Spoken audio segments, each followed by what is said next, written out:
Madame Pengleon, pardon, et Madame Girard sur les cathéters tunéisés. Ça va être interactif. Et avant de terminer cette session, il y aura le lancement officiel de la campagne nationale de préservation du capital vasculaire. Et je vous invite à bien tenir. Et je vous remercie. Et j'appelle en premier Madame Pengleon pour nous parler des règles de pose et de l'utilisation d'un cathéter veineux central. Je prie l'ensemble des orateurs de respecter un petit peu le temps qui leur est dédié. Ça va être entre 10 et 15 minutes. Et je vous remercie. Dialyse imminente. C'est-à-dire que finalement, c'est des situations assez stressantes et l'indication peut être faite pour des situations d'entrée en dialyse, et c'est malheureusement pas le cas dans pas mal de situations,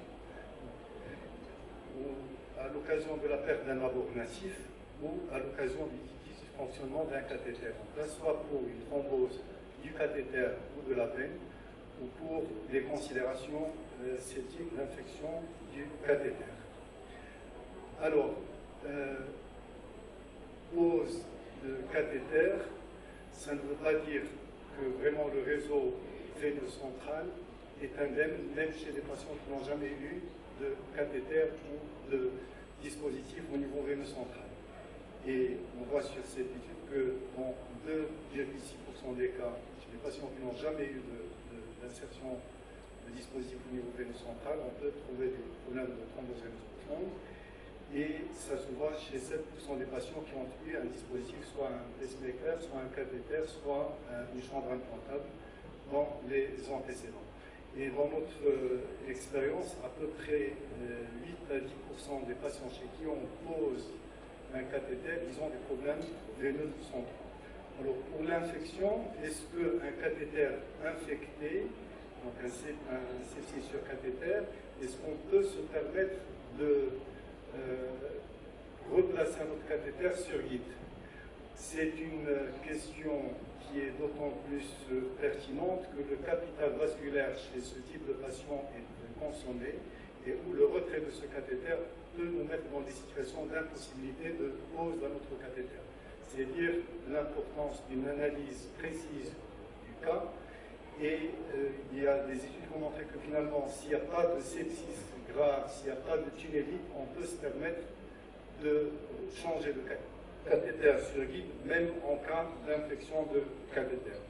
Alors, ne pas retirer un cathéter précieux, comme ça, sans avoir discuté avec le chirurgien vasculaire, avec le radiologue, et dans certaines situations, on peut être amené à faire un bilan exhaustif pour faire une cartographie du réseau veineux central chez ces patients pour ne pas se retrouver dans une situation de retrait de cathéter avec impossibilité de pose d'un autre cathéter. Est-ce qu'on peut anticiper ces problèmes de pose de cathéter? Oui, en analysant le terrain.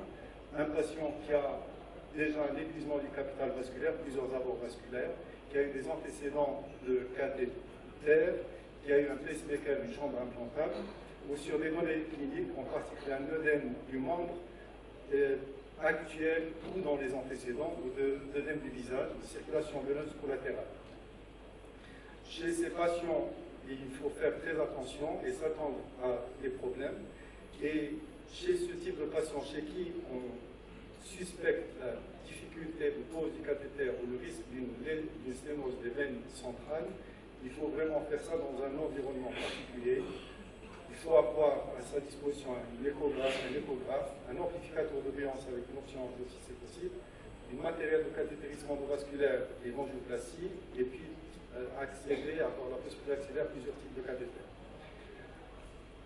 Les types de cathéters disponibles pour les permanents, donc on a des cathéters coaxiaux, des cathéters en diffusés, des splits, mais aussi des cathéters indépendants.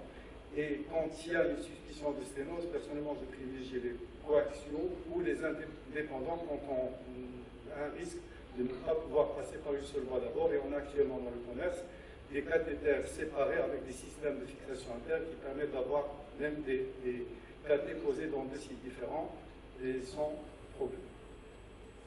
Alors, qu'est-ce qu'on entend par veine centrale? C'est essentiellement les troncs veineux droite et céphalique droit et gauche, la veine cave supérieure, et la partie intrathoracique de la veine cave inférieure.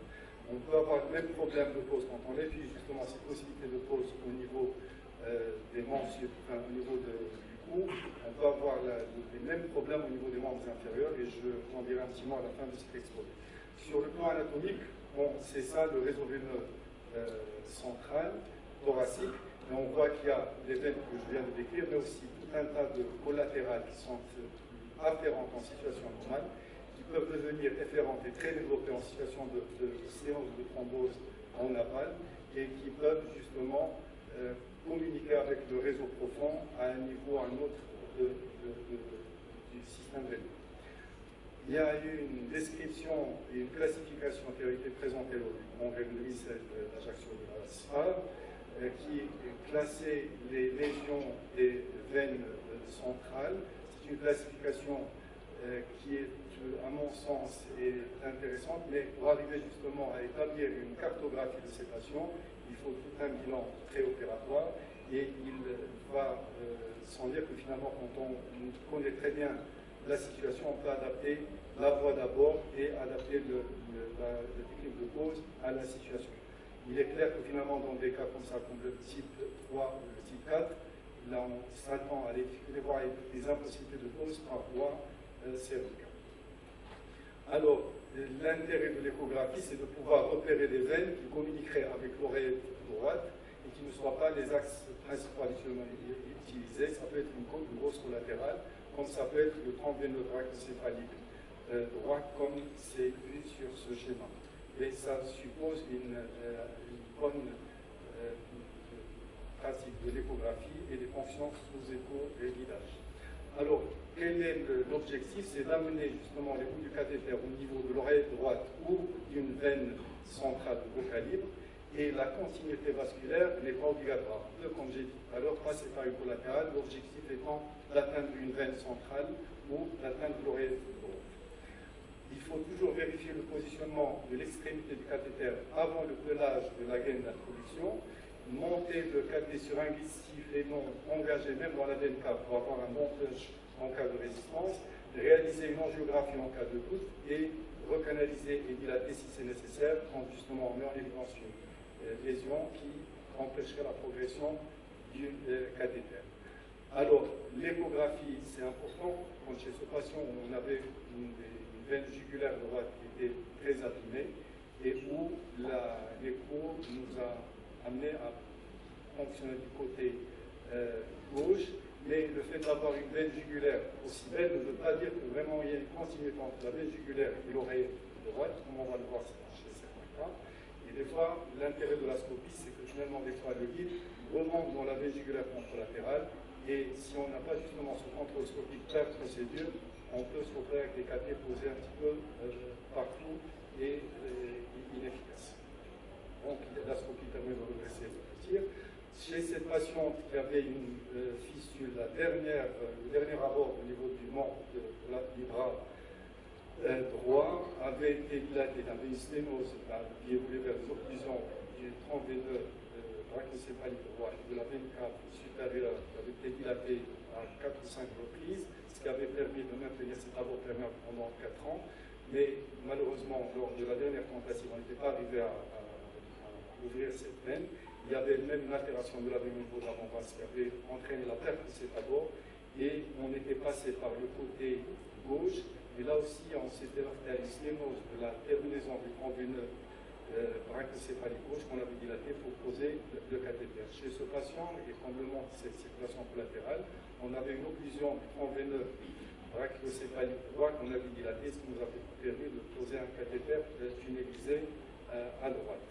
Chez cette patiente, qui avait au fait un long passé d'hémodialyse avec un épuisement de toutes les possibilités d'abord vasculaires natifs, qui avait été greffé, qui avait perdu son greffement, qui était retourné en dialyse sur un cathéter tunnelisé posé par voie jugulaire gauche il y a 4 ans, qui s'était infecté, retiré il y a 2 ans, mise en place d'un autre cathéter tunnelisé à droite, et sepsis ablation du cathéter, et il avait fait un sepsis grave, donc on est obligé d'enlever le cathéter, on s'était dit qu'on allait se donner 48 heures d'antibiothérapie avant de poser le cathéter, parce qu'on avait une échographie qui montrait une belle veine jugulaire gauche, donc on pique à gauche sans problème, on monte le vide, on est content, on se dit que finalement on est carrément dans la veine cave intérieure, on dilate, on monte l'introducteur, on essaie de monter le cathéter, ça ne passe pas, on essaie de voir ce qui se passe en haut,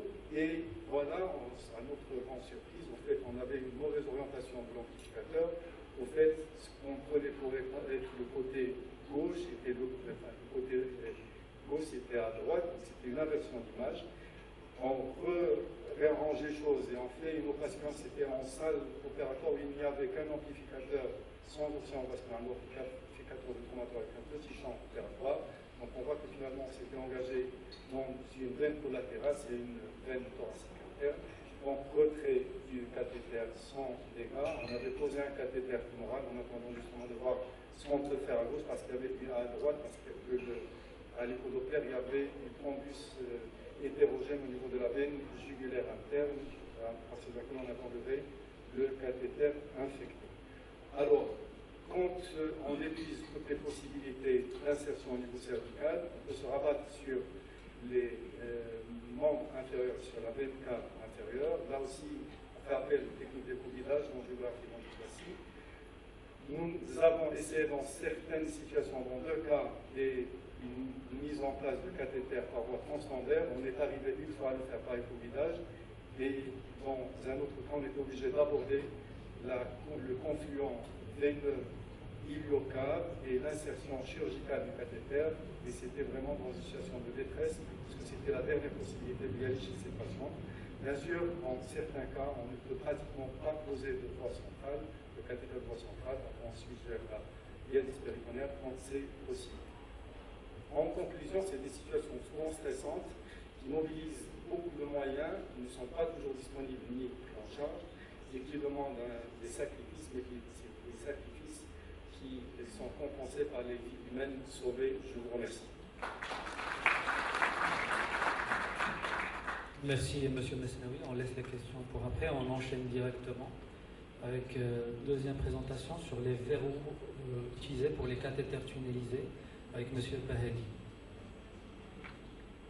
C'est un grand plaisir d'être parmi vous aujourd'hui et je tiens à vous présenter les excuses du professeur Prech qui n'a pas pu être parmi nous ce soir pour essayer de répondre à la question des quels verrous pour les cathéters tunnelisés. Pourquoi on discute aujourd'hui des verrous des cathéters? Parce qu'ils sont indispensables. Pourquoi? Parce qu'au bout, en moyenne, au bout de 2 ans d'utilisation de cathéters tunnelisés, quel que soit leur type, on a en moyenne une perte de plus de 70% de cathéters tunnelisés. Cette perte est liée en premier lieu aux infections, mais surtout aux thromboses de cathéters et de dysfonctionnement. Pourquoi ces cathéters thrombosent au bout de cette durée limitée en général? C'est parce que la pose de cathéter fait qu'on a toujours toutes les circonstances de thrombose. Et vous connaissez tous la triade de Virchow. Donc quand on pose un cathéter, on traumatise une veine, donc on a un dommage endothélial. En plus, le cathéter donne une stase, et en plus, quand on a une hypercoagulabilité du patient, on a encore plus de thrombose. Comme vous pouvez le constater, la thrombose peut être soit intraluminale, extraluminale, et parfois même peut être grave au niveau intracardiaque. C'est pour ça que les verrous du cathéter sont indispensables. Mais c'est quoi d'abord un verrou idéal? Le verrou idéal doit être obligatoirement une solution à propriété anticoagulante pour éviter la thrombose, mais de préférence, il doit avoir un effet sur les bactéries et sur les champignons, encore plus, si possible, détruire les germes situé dans le biofilm, constitué obligatoirement à travers le temps dans nos cathéters tunnidisés. Et cerise sur le gâteau, le coût doit être faible et de préférence sans effet indésirable. Comme vous savez tous, l'héparine est le chef de file des ferrots de cathéters tunnidisés, puisque c'est le premier produit qu'on a utilisé depuis la découverte où l'utilisation des cathéters veineux centraux en hémodialyse. Mais malheureusement, l'héparine a une efficacité antithrombotique, mais il n'a pas d'effet antibactérien, malheureusement. En plus, il expose à certaines complications, notamment les complications hémorragiques. Et il faut savoir que quand on met un verrou à base d'héparine dans un cathéter, on a en moyenne au moins 20% du volume qu'on met d'héparine dans le cathéter, il traverse le sang. Donc on a une exposition à l'hémorragie avec un allongement du TCA. Il faut savoir aussi que parfois on ne sait même pas le volume exact à l'intérieur du cathéter tunnidisé qu'on utilise. En plus des risques hémorragiques, l'héparine ne prévient pas la constitution du biofilm. Au contraire, elle expose et stimule la constitution du biofilm, surtout quand il s'agit de bactéries Staphylococcus aureus. Elle expose aussi à une thrombopénie induite, et c'est un événement assez grave. Et ce qu'il faut retenir, que quand on a un événement qu'on peut rencontrer dans 12% de nos patients hémodialysés, il ne faut plus utiliser l'héparine, qu'il soit à voie systémique, mais aussi dans les verrous. C'est pour cela que l'héparine reste un verrou qui n'est pas idéal. C'est pour cela qu'on recherche d'autres verrous, et comme alternative, on a les citrates à différentes concentrations. On a le 4%, le 30% et le 46%. Il a un effet anticoagulant grâce à la chélation du calcium qui est indispensable dans la cascade de coagulation. Il a un risque hémorragique faible par rapport à l'héparine. Il a surtout une efficacité bactéricide, donc liée à la chélation du calcium et du magnésium. Et en plus, il permet l'inhibition de la constitution de biofilm. Ce qu'il faut noter aussi qu'il faut privilégier les verrous à base de citrate 4%, parce qu'il y a des incidents, des accidents, des effets indésirables liés à l'utilisation des citrates hyperosmolaires. Il y a aussi la taurolodine, ce n'est pas un anticoagulant, donc il faut utiliser avec la taurolodine un agent anticoagulant. Il a l'effet surtout bactéricide en réduisant de manière significative la fréquence des infections de cathéter. Il réduit aussi la colonisation du biofilm par les bactéries et heureusement il n'a que peu d'effets indésirables. Il y a aussi comme troisième agent, les agents fibrinolytiques. On connaît tous l'urokinase qui a prouvé nettement son efficacité en matière de prévention de thrombose. Cette étude le montre assez bien, avec une réduction significative des événements de dysfonctionnement de cathéter en utilisant l'urokinase une seule fois par semaine et l'héparine dans les 2 autres séances d'hémodialyse en comparaison avec l'héparine seule. Mais on doit se poser une question très importante, c'est le coût de l'urokinase qui pose problème. Et pour cela, je vous expose cette étude que je vois intéressante parce qu'ils ont comparé le coût global de la prise en charge des patients hémodialysés chroniques par cathéter. Et ils ont revu le coût sur 6 mois. Le coût global, c'est vrai que l'urokinase est plus cher que l'héparine, mais quand on compare le coût de gestion, de repos, d'autres cathéters, de gestion des infections au cours des hospitalisations multiples, la différence redevient non significative. Il y a aussi l'éthanol, et on ne va pas s'attarder parce que c'est toujours en cours d'essai et son efficacité n'est pas toujours prouvée dans toutes les études, mais il a un effet bactéricide et sur le biofilm dès une concentration qui dépasse les 30% pendant une durée plus de 30 minutes. Il y a aussi le SCMVP, c'est-à-dire le citrate, le bleu de méthylène associé au parabène. Et là aussi, on a peu de données et l'efficacité est toujours en cours de d'essai. Il y a aussi le sérum salé hypertonique, 26%, qui a prouvé son efficacité en matière de réduction antimicrobienne, mais l'efficacité anticoagulante est toujours en doute et on doit utiliser en association avec le sérum salé hypertonique de l'héparine. Donc, en global, pour dire que comment on fait le choix entre les verrous de cathéter, d'abord, quand on est exposé à des événements de thrombose, il faut d'abord éliminer les causes primaires, ça veut dire les coulures du cathéter, les malpositions, aussi les plicatures. Et quand on a une infection, on doit insister surtout sur l'application des mesures d'hygiène. C'est très important. Et le choix du verrou doit tenir compte de certains facteurs. D'abord, l'incidence des infections dans nos centres. C'est pour cela qu'il faut établir de préférence un registre des événements liés au cathéter tunnelisé, qu'ils soient thrombose ou infection. En plus, on doit faire la balance entre l'effet antithrombotique et l'effet hémorragique indésirable. D'autre part, il faut revoir le rapport coût et efficacité, mais dans tous les cas, la discussion de verrou, il n'est pas systématique, ce n'est pas un protocole qu'on doit suivre, mais il est discuté au cas par cas. Chaque patient a besoin d'un verrou spécial pour lui.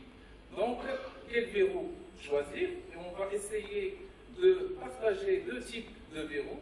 C'est les verrous prophylactiques qui ont comme but de réduire les complications immédiates et retardées, notamment l'obstruction et l'infection, sans avoir un effet systémique, et ils doivent être neutres vis-à-vis du matériel.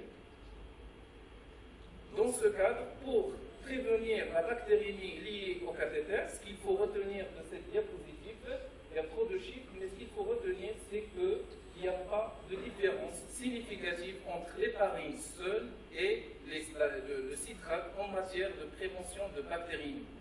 Par contre, quand on associe le citrate à un autre agent antithrombotique, anti-infectieux, on a une réduction une amélioration du survie du cathéter, mais aussi une diminution significative des bactériémies liées au cathéter. Concernant l'infection de l'orifice du cathéter, il n'y a pas trop de données, mais il n'y a pas de différence entre le citrate seul ou associé à un autre agent en comparaison avec l'héparine. C'est la même chose concernant la dysfonction du cathéter. Aussi pour la thrombose du cathéter. En deuxième lieu, il y a les verrous curatifs, et on va juste prendre le temps pour parler des verrous antibiotiques qui sont indispensables, systématiques en cas d'infection liée au cathéter quand on veut garder le cathéter. Donc il est systématique pour tuer les germes infiltrés dans le biofilm. Ces verrous associent un anticoagulant avec un antibiotique à haute concentration, c'est-à-dire une concentration qui atteint 100 à 1000 fois la concentration normale. Pourquoi ces verrous sont indispensables? Parce qu'ils permettent d'atteindre jusqu'à 100% de succès de traitement des infections liées au cathéter par rapport à l'usage des antibiotiques systémiques seuls. Les verrous à visée curative, il y a aussi les verrous mixtes. On peut associer les antithrombotiques, les uroquinases, les antibactériens et les antiseptiques. En fin de compte, qu'est-ce qu'il faut retenir de ces diapositives? C'est que les solutions verrous visent à diminuer la morbidité et la mortalité liées à l'utilisation indispensable parfois des cathéters tunnelisés, qu'elles soient dysfonction, thrombose totale ou risque infectieux. Il faut retenir aussi que les citrates fait le même résultat par rapport à l'héparine dans les dysfonctions et les thromboses des cathéters, mais il faut garder en tête que le citrate donne moins de saignement par rapport à l'héparine, qui peut passer en systémique et privilégier surtout le citrate, mais à une concentration à 4% pour éviter les effets indésirables, parfois fatals. Et je vous remercie. Merci Monsieur Baradi et j'appelle Madame Pengloan pour la troisième présentation d'objet l'abord vasculaire translombaire, la chance à saisir. Je suis ici en tant que porte-parole de Richard Schoenfeld, qui n'a pas pu venir à son grand regret.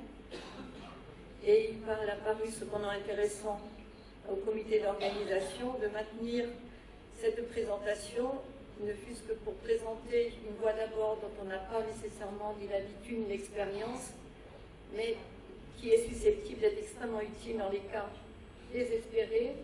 Et comme le dit Richard Schoenfeld, c'est une chance à saisir. Alors, la continuité vasculaire n'est pas obligatoire pour les cathéters. Il faut simplement avoir un accès à l'oreillette droite.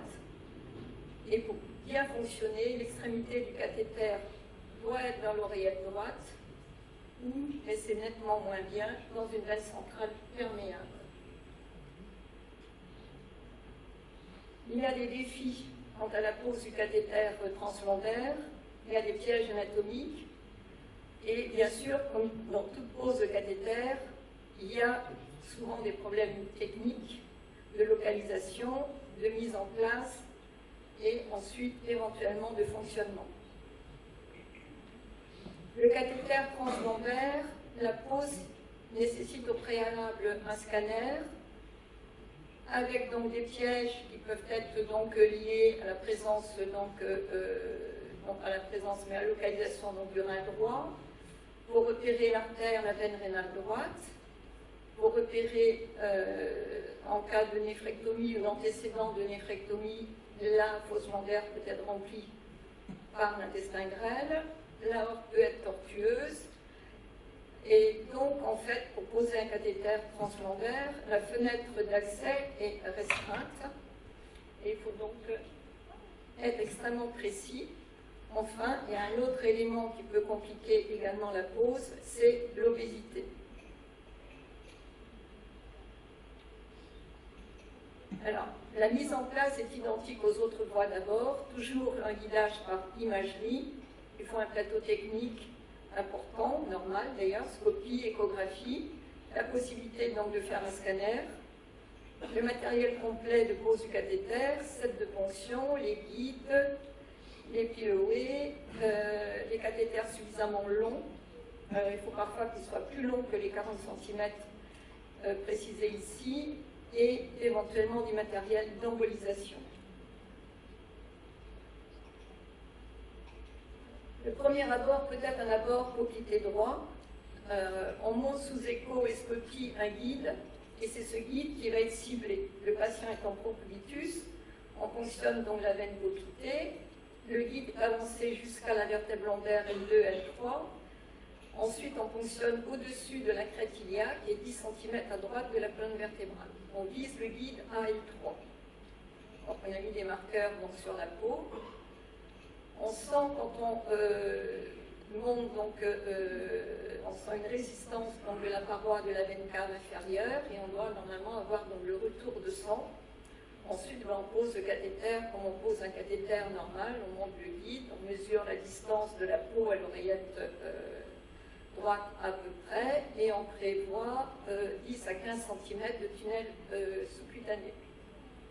On crée le tunnel et on passe le cathéter veineux central et ensuite on fait comme pour un cathéter donc tunnélisé. D'abord fémoral, cette fois-ci on pose le guide à cibler dans l'artère fémorale et ensuite eh bien, on cesse éventuellement on le pacifie. Soit on monte le guide jusqu'à L1, soit on fait une cavographie et en radiographie. On fonctionne au-dessus de la crête iliaque, 10 cm à droite de la colonne vertébrale. On vise toujours donc, la veine cave inférieure à L3. Normalement, on sent la résistance de la paroi de la veine cave inférieure. On attend le retour de sang, etc. Donc là, c'est comme tout à l'heure, donc comme toute pose donc, de cathéter, en sachant qu'on est quand même loin de l'oreillette droite, et souvent il faut des cathéters plus longs que les 30 ou 40 cm. Et puis d'abord direct, sous scanner, tout simplement. Toujours donc, en visant donc, L3, en essayant donc bien sûr d'éviter le rein entre autres et les obstacles, c'est plus facile donc sous scanner, et on reprend donc les mêmes consignes donc, de tout à l'heure, donc viser donc la L3 et ensuite poser le cathéter comme tout cathéter donc sous-cutané, tunnélisé. Alors les problèmes du cathéter transfrontaire sont les mêmes que les problèmes de tous les cathéters tunnélisés. Il peut y avoir donc, le développement d'un enchaînement de fibrine, les sténoses donc, du vaisseau, la thrombose du cathéter, les bactériémies et les infections. C'est les mêmes traitements. La ponction, donc toujours en dessous, donc, on l'a dit, donc, de L2. Il peut y avoir aussi un hématome rétropéritonéal. Quand on enlève le cathéter, c'est pour ça qu'il faut un matériel d'embolisation. Normalement, le radiologue doit emboliser le point d'entrée du cathéter de façon à éviter une fuite de sang trop importante à partir de la veine cave inférieure, parce que vu sa situation, il est quand même difficile de la comprimer à la main. Les résultats dans l'expérience de Schoenfeld. Donc, il a posé donc, 39 cathéters centraux qui sont des cathéters donc, de canaux chez 26 patients avec un suivi de 15 800 jours cathéter, 100% de succès technique. Je rappelle que Schoenfeld est un radiologue interventionnel. Une perméabilité cumulative de 80% à 6 mois, 73% à 1 an avec une médiane de survie du cathéter de plus de 18 mois. Un taux d'infection qui est ce qu'on trouve en général aux États-Unis, c'est-à-dire 2,84 pour 1000 jours cathéter, ce qui nous paraît à nous énorme. Un taux de bactériémie, taux d'infection. Ce taux d'infection se décompose en tunnélite. Donc quand même, je trouve là des tunnélites un taux relativement important, 2 pour 1000 jours cathéter, et des bactériémies avec un taux qui là redevient plutôt comparable à ce qu'on observe aussi en Europe, donc 0,82 pour 1000 jours cathéter. Les perméabilités comparées, donc il a refait donc, la littérature. On voit que si on compare donc, les cathéters tunnélisés posés en jugulaire interne, en fémoral, en translombaire et en transhépatique, qui est aussi encore une autre voie d'abord, peut-être encore plus exotique que la voie translombaire, on se retrouve quand même avec des durées de survie qui sont loin d'être négligeables. Si on considère la veine jugulaire interne, le cathéter veineux jugulaire interne donc tunnélisé, la demi-vie, le temps médian avant l'infection est de 163 jours. Là, pour la voie fémorale, vous voyez que le taux d'infection est quand même très élevé, avec donc une survie de 61% à 12 mois. La translombaire, c'est quand même un peu inférieur, 17% à 12 mois. Mais ici, on a donc la primary patency et non pas la secondary patency. Et enfin, pour le transhépatique, on a quand même des résultats qui paraissent plutôt moins bons, avec donc un taux de perméabilité secondaire seulement de 70 jours. Donc vous voyez donc, que le cathéter translombaire, par rapport donc, à l'ensemble de ces cathéters, n'est sans doute pas la meilleure voie d'abord, mais permet quand même d'avoir des résultats assez intéressants. Une étude qui a été publiée dans Inditi donc, en 2010 et qui compare donc, un nombre de cathéters, la survie du patient avec les cathéters veineux centraux tunnélisés en fonction du site d'insertion, jugulaire interne ou translombaire.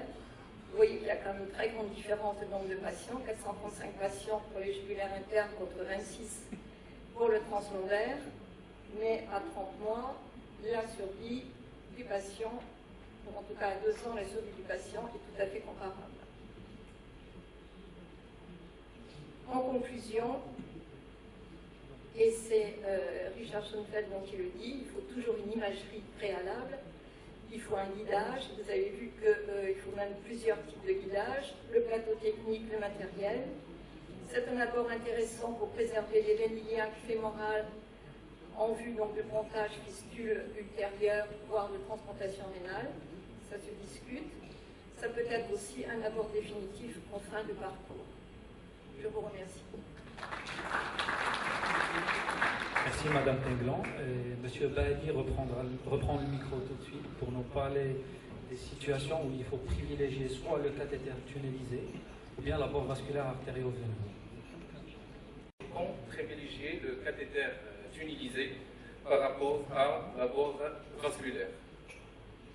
Mais avant de répondre à cette question, il y a une question que je crois primordiale avant. Est-ce qu'il faut d'abord privilégier le cathéter tunnelisé comme apport vasculaire? La réponse, on l'a vu ce matin, c'est non. Toutes les sociétés savantes de néphrologie ont appuyé l'initiative de Fistula First qui privilégie la fistule artério-veineuse comme apport artério-veineux en premier lieu et laisser le cathéter en dernier lieu. Pourquoi on privilégie la fistule? On l'a revu et je m'excuse pour ma redondance. C'est parce que les cathéters veineux centraux exposent, en plus de la mauvaise qualité de dialyse, à une mortalité beaucoup plus élevée par rapport aux fistules artério-veineuses, mais aussi par rapport aux prothèses. Et ça, plusieurs études l'ont démontré. Pourquoi cette mortalité? C'est parce qu'on a plus de 112% d'infections fatales quand on a un cathéter par rapport à une fistule. Plus de 38% d'événements cardiovasculaires et plus de 68% d'hospitalisation, ce qui engendre un coût considérable à la prise en charge de nos patients. Mais une autre question se pose. Est-ce qu'on a réellement le choix?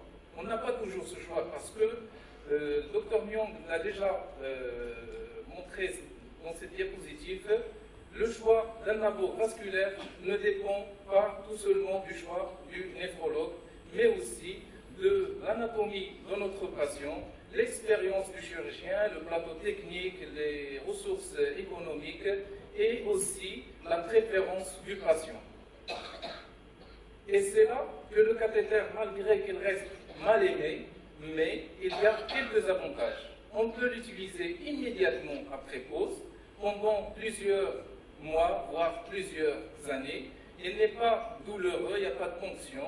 Et aussi, il n'y a pas de recirculation cardio-pulmonaire. Ça veut dire qu'on n'a pas à court et à long terme de complications cardio-pulmonaires. C'est pour ces avantages que le cathéter garde toujours une place. Et selon l'étude DOS, dans sa cinquième phase, la prévalence d'utilisation des cathéters tunnelisés, des cathéters veineux centraux, peut atteindre les 80%, surtout à l'initiation de l'hémodialyse. Par exemple, dans les pays du Conseil de coopération du Golfe, où il atteint 81% des patients. C'est une situation reconnue à l'échelon mondial, mais il existe aussi dans notre contexte. Selon cette étude locale, le taux de référence tardive, ça veut dire que le patient, quand on va commencer la dialyse, il n'a jamais vu de néphrologue 3 mois auparavant de sa mise en hémodialyse. Ça peut atteindre 80% et c'est une situation très alarmante à laquelle il faut remédier rapidement. Ce qui nous mène à discuter des indications de pose de cathéter tunnelisé. Et donc, on a chez les patients incidents, la référence tardive, c'est la première indication de pose de cathéter tunnelisé chez les patients qui ont besoin d'hémodialyse en urgence. Il y a aussi la situation qu'on a discutée ce matin aussi, malgré qu'on a une fistule, le jour où on veut initier la séance d'hémodialyse, soit la fistule n'est pas mature, soit elle est thrombosée, donc on a besoin de cathéter tunnelisé. De façon générale, la pose de cathéter tunnelisé nous donne le temps de bien réfléchir l'apport vasculaire adéquat et l'indication ultime chez notre patient. Mais ce qu'il faut retenir, et selon l'étude de registre Rhin qui inclut plus de 55 000 patients hémodialysée chronique, même quand on pose l'indication de poser un cathéter tunnellisé au début, il faut toujours chercher à convertir ces patients en abord artério-veineux le plus tôt possible. Pourquoi? Parce que quand on fait ça, on réduit la mortalité de 12% de nos patients qui ont déjà un risque de mortalité élevé. Par contre, si on garde le cathéter tunnelisé comme abord vasculaire, le patient est exposé à plus de 74% de mortalité. C'est énorme. La troisième indication, c'est quand on a un patient qui est prévu pour transplantation rénale, mais qui a un donneur déjà préparé, donc il est imminent. Donc là, on peut poser un cathéter tunnelisé pour commencer l'hémodialyse le temps de transplanter notre patient. La deuxième indication, chez les patients prévalents, c'est-à-dire les patients qui sont déjà en traitement d'insuffisance rénale terminale, c'est quand on a une thrombose de fistule ou de pompage. La deuxième indication chez nos patients qui sont en dialyse péritonéale en cas de transfert transitoire en hémodialyse, par exemple lors de perte d'ultrafiltration. Et en dernier lieu, chez les transplantés rénaux en perte brutale de fonction du greffon. Il y a aussi des indications qu'on appelle définitives. Il y a des indications primaires, ça veut dire que dès le début, on décide de poser un cathéter tunnelisé chez le patient au lieu de faire une fistule artério-veineuse. C'est les patients qui ont une espérance de vie limitée, entre 3 et 6 mois. Et aussi, quand la création de l'accès vasculaire et artério-veineux est impossible du fait d'un réseau artériel et veineux mal développé, mais aussi quand le patient refuse de confectionner une fistule artério-veineuse. Il y a aussi des contre-indications médicales que nous avons aussi discutées cet après-midi. C'est l'insuffisance cardiaque sévère, l'hypertension artérielle pulmonaire.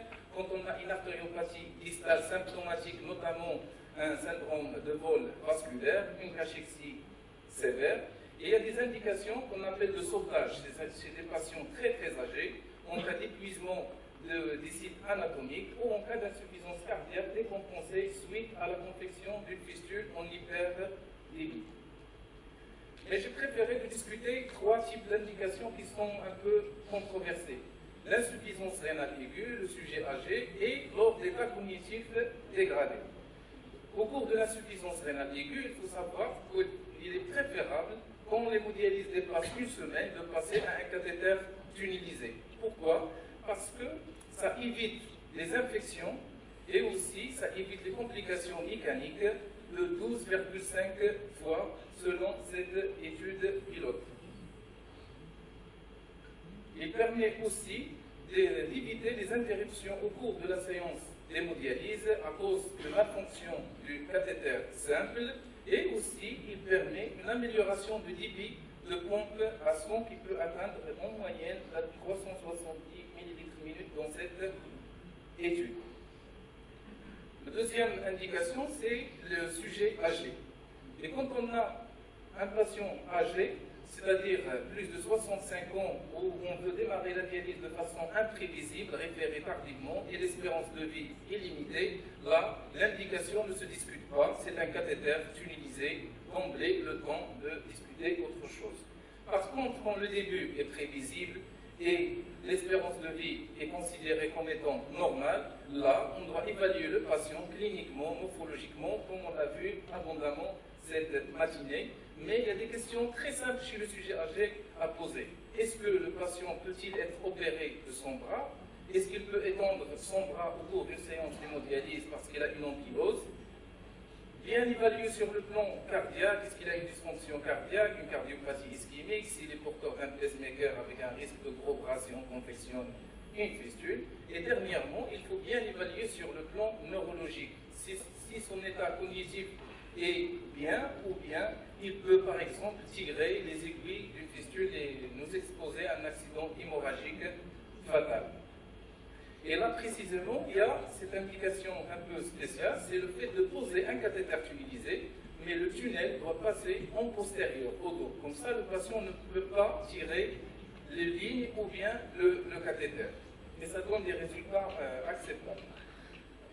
Chez le sujet âgé aussi, J'insiste sur le fait que même si on confectionne un apport vasculaire temporaire ou un cathéter tunnalisé, il faut essayer de confectionner une fistule artério-veineuse parce qu'on réduit la mortalité de 4,2 fois quand on change à une fistule artério-veineuse. Et surtout parce que l'âge reste un chiffre.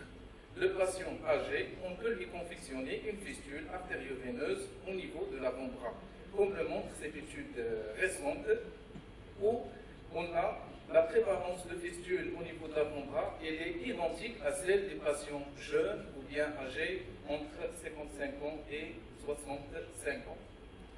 Donc au final, qu'est-ce qu'il faut retenir de ces diapositives?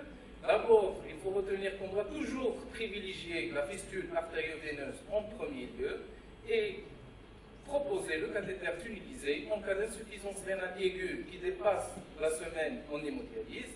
Aussi, au cours de l'insuffisance rénale terminale, quand le patient est référé tardivement, c'est une situation très fréquente, quand le patient n'a plus d'abord vasculaire, en cas d'hémodialyse transitoire, en dialyse péritonéale ou en transplantation, et en cas de contre-indication, notamment l'insuffisance cardiaque, le vol vasculaire ou l'hypertension artérielle pulmonaire. L'âge n'est qu'un chiffre, retenez ça, et on peut toujours confectionner une fistule artério-veineuse, à défaut un cathéter tunnelisé.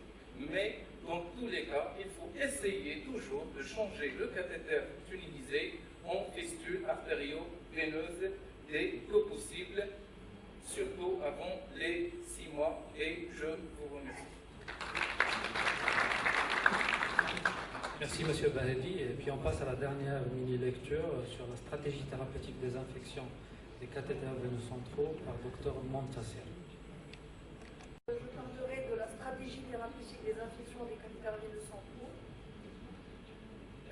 L'infection du cathéter, c'est une pathologie qui est fréquente. L'incidence reste quand même élevée jusqu'à 2 par 1000 jours de catétérisation, avec une importante mortalité et morbidité qui varie selon la littérature entre 3 et 25%, augmentera sans doute la durée d'hospitalisation de 6 à 20 jours, et donc le surcoût jusqu'à 45 000 $ par événement d'infection lié au cathéter en milieu de réanimation. Néanmoins, ces 10 dernières années, selon le réseau d'alerte d'investigation et de surveillance des infections nosocomiales en France, on note une nette régression de taux d'incidence qui va de 6 jusqu'à 0,608 par 1000 jours de cathétérisation. Quels sont les micro-organismes les plus fréquents? Toujours les cocci-gram positifs, notamment les staph accord négatifs, les staph aureus, et les entérocoques, les entérobactéries, et dernièrement les candidémies. Les facteurs de risque, donc une étude publiée sur Critical Care par le groupe de Roberta avait montré que dans les 60 derniers jours, l'augmentation de la mortalité et de la récidive de la bactériémie, surtout chez les sujets âgés, chez les sujets cirrhotiques en milieu de réanimation, lorsque le score de SOFA était au-delà de 6, et surtout un bon pronostic quand on fait une ablation de tous les cathéters centraux ou quand on augmente la durée du traitement antibiotique.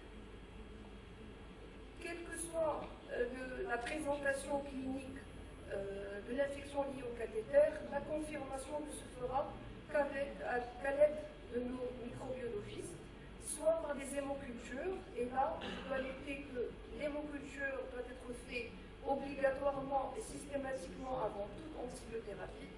On doit faire 2 prélèvements, l'un au niveau du cathéter, l'autre au niveau de la périphérie. On doit prendre 2 prélèvements de même volume. Si on arrive en milieu de réanimation, par exemple, de faire un prélèvement au niveau périphérique, il faut prendre du maximum de lumière, au moins 2 lumières. La désinfection, il ne faut pas trop désinfecter parce qu'il y a un risque d'avoir des faux positifs. Et au moins, on doit avoir 2 séries.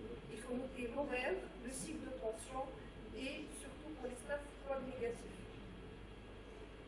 Un autre moyen de diagnostic, c'est les hémocultures quantitatives couplées, c'est-à-dire on va apprécier le ratio par nombre d'unités formule colonie, donc de l'hémoculture du cathéter et de l'hémoculture périphérique. Pour la société française, on retient un rapport à 5. Pour le score américain, on retient un score à 3. C'est rapidement réalisable par tous les laboratoires. On peut également apprécier le délai différentiel de positivité entre l'hémoculture du cathéter et l'hémoculture périphérique. Normalement, au-delà de 2 pour les bactériémies liées au cathéter, c'est-à-dire que l'infection est plus centrale que périphérique. On peut également faire des prélèvements du site d'infection qui a essentiellement une valeur prédictive négative. Si on a un examen qui est négatif, ça élimine l'infection, surtout si on suspecte l'infection, mais pas pour le dépistage. Pour la culture du cathéter, on identifie soit une culture semi-quantitative, c'est-à-dire qu'on va rouler le bout du cathéter sur un milieu solide, et il va apprécier seulement la portion extraluminale et l'étude positive si on a 15 unités formule colonie, alors que l'étude quantitative va apprécier aussi bien la portion extra et endoluminale et l'étude positive si on est à 10 puissance 3 unités formule colonie par millilitre, et voire 10 puissance 2 pour la Société américaine des maladies infectieuses, surtout pour les cathéters tunélisés. Est-ce qu'il y a une corrélation entre ces cultures de cathéter et la bactériémie? La réponse est oui, d'où leur utilisation comme argument pour définir les différents types de maladies infectieuses. Donc, il faut faire la part entre une colonisation du cathéter, d'une infection non liée au cathéter génocentral et d'une infection liée au cathéter bactériémique ou non. Et on va retenir comme définition une infection liée au cathéter bactériémique, donc une bactériémie dans les 48 heures, associée à l'un des arguments suivants: une culture du site l'insertion qui est positive au même germe, ou une culture du cathéter supérieure à 10 puissance 3, ou un rapport hémoculture quantitative du cathé sur l'hémoculture périphérique au-delà de 3 à 5, ou une différence de temps de repousse au-delà de 2 heures. Le diagnostic est posé, qu'est-ce qu'on doit faire? Est-ce qu'on doit faire une ablation du cathéter? Est-ce qu'on doit commencer un traitement probabiliste de l'infection liée au cathéter? Ou est-ce qu'on doit attendre un argument microbiologique avant de prendre une décision? La réponse selon les guidelines de la Société américaine de maladies infectieuses et la Société de réanimation française parle du fait que l'ablation du cathéter se fera selon l'état clinique du patient, devant tout sepsis sévère, devant tout patient qui présente une instabilité hémodynamique. Si on est devant un tableau d'endocardique ou de localisation secondaire septique, une thrombophlébite, une tunulite ou une infection des parties molles, et si on a un malade porteur de prothèse endovalvulaire ou endovasculaire, systématiquement, si on a un patient qui a une bactérie liée au cathéter à Staph aureus ou Pseudomonas, ou une candidémie pour les cathéters de longue durée, et quel que soit le germe pour les cathéters de courte durée, sauf si on a une infection en stade négatif, et si on a une évolution de la bactériémie au-delà de 3 jours, malgré une antibiothérapie bien adaptée. Pour la conservation des cathéters de longue durée, et surtout en service de pédiatrie, où la voie d'abord devient de plus en plus précieuse, on conservera le cathéter si, en l'absence de signes d'infection locale et de complications, et en dehors de toute infection à Staph, à Pseudomonas ou à Candida. À ce moment-là, on peut attendre la confirmation de l'infection. Même chose pour le changement sur guide, c'est les mêmes conditions que pour la conservation, sur laquelle va se surajouter le fait qu'on peut avoir un problème de repos d'un cathéter qui demeure indispensable. L'antibiothérapie, elle est systématique, probabiliste initialement, puis secondairement, on va l'adapter à notre antibiogramme, dépendra de la gravité clinique, de la probabilité d'un germe et l'écologie locale et du service et du patient, va être débutée si on a des signes de gravité, si on a une infection locale, si on a une bactériémie et si on a une complication. Pour les Staph aureus et les Staph négatifs, on va commencer par la vancomycine ou la tépoplamine. La daptomycine était utilisée essentiellement pour les infections graves cutanées et n'a pas vraiment démontré son efficacité pour les bactériémies. Elle est utilisée en alternative si on a des concentrations minimales efficaces très élevées à la vanco, l'inozolide et les non recommandés. Pour les entérobactéries, on va utiliser les céphalosporines 4e génération audite à spectre élargi, non disponibles au Maroc. la piperacilline et le casovactam, les carbapénèmes, associés ou non aux aminosides, surtout si on a devant un patient qui présente un sepsis sévère, une neutropénie, une colonisation connue ou un cathéter fémoral. Pour les candidémies, il faut savoir d'abord avoir le réflexe de demander une hémoculture pour les mycoses. Et si on tombe sur une candidémie, il faut traiter par l'équinocondin ou les azolés si on n'a pas utilisé cette molécule dans les 3 derniers mois. Et si on est devant une candidémie à Crucier ou glabrata, surtout pour les cathéters fémoraux, si on a un patient qui a été mis sous antibiothérapie à l'aspect prolongé, devant des patients immunodéprimés qui ont des maladies néoplasiques, ou si on a une colonisation multisite à candida, ça profite. Qu'en-est-il du verrou antibiotique? On a beaucoup d'études observationnelles, une seule étude randomisée à double aveugle, comparant 2 populations traitées l'une par un verrou d'antibiotique, l'autre par un placebo, n'avait pas montré une différence statistiquement significative, mais par contre un avantage quant au gain du succès du traitement, 33% versus 55% pour les patients qui sont traités par le placebo, et un gain pour moins de récidive, 3 patients sur 21 pour les groupes verrou, contre 9 sur 23 pour le groupe placebo. Comme a dit mon confrère, donc, le verrou antibiotique doit être systématique pour les cathéters veineux centraux de longue durée, avec une infection endoluminale à stade négatif ou à bacille gram-négatif autre que le pseudomonas. L'association d'une concentration très importante d'antibiotiques, 100 à 1000 fois la concentration minimale efficace avec l'un des anticoagulants, que ce soit l'héparine, le citrate ou le BTA, ou carrément des fibrinolytiques. Il faut laisser le plus longtemps possible, pas plus de 48 heures. D'ailleurs, il faut le changer toutes les 24-48 heures. L'objectif, c'est de détruire les bactéries au sein du biofilm et de stériliser le cathéter. Il doit être utilisé le plus précocement possible, simultanément, jamais seul avec l'antibiothérapie systémique, adapté à la microbiologie et pendant la même durée que l'antibiothérapie systémique. Pour les cathéters tunnelisés, qu'est-ce qu'on doit faire? La première des choses, c'est qu'il faut faire des hémocultures. Il faut commencer par un traitement empirique, systémique et local par des verrous d'antibiotiques. Si on a des hémocultures négatives, il faut arrêter l'antibiothérapie. Si on a une évolution de la bactériémie au-delà de 72 heures ou de la fangémie, il faut enlever le cathéter et administrer un antimycosique 4 à 6 semaines.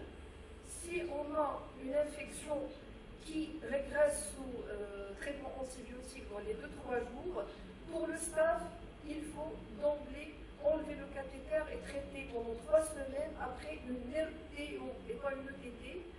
Pour le candidat, on change le cathéter et on traite 14 jours après la première hémoculture négative.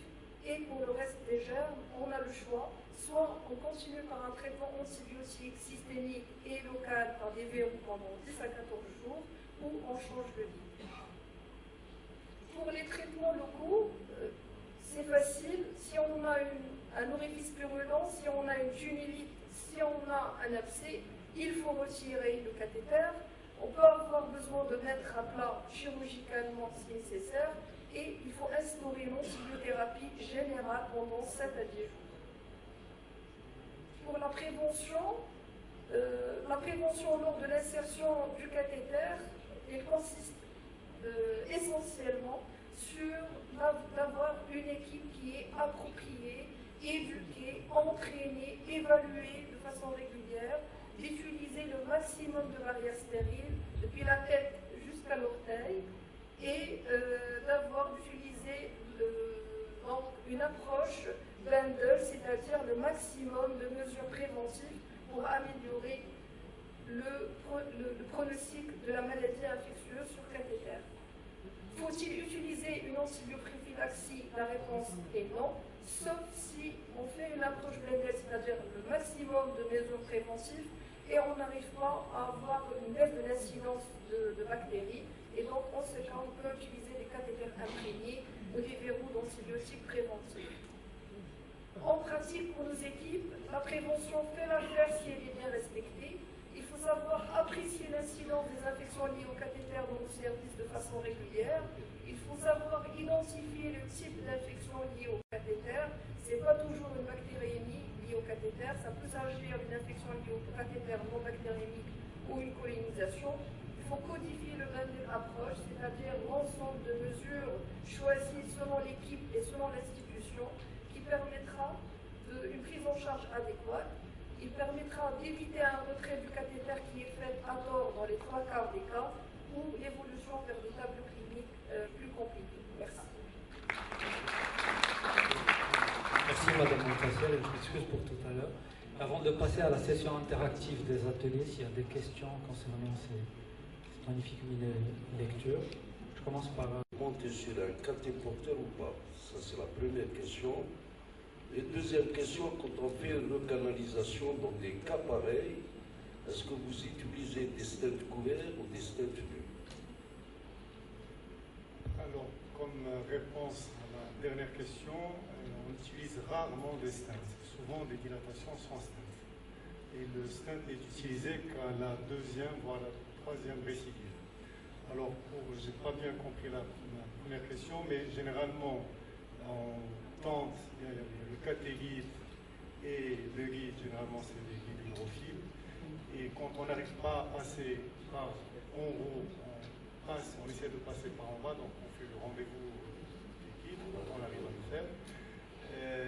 Mais ça ne réussit pas toujours. Par exemple, le cas de l'occlusion sur le pacemaker, on a pratiquement tout tenté pour passer du côté droit, on n'est pas arrivé. On peut arriver à passer un cathéter du côté gauche, après avoir dilaté une sténose de la terminaison du tronc veineux brachiocéphalique gauche.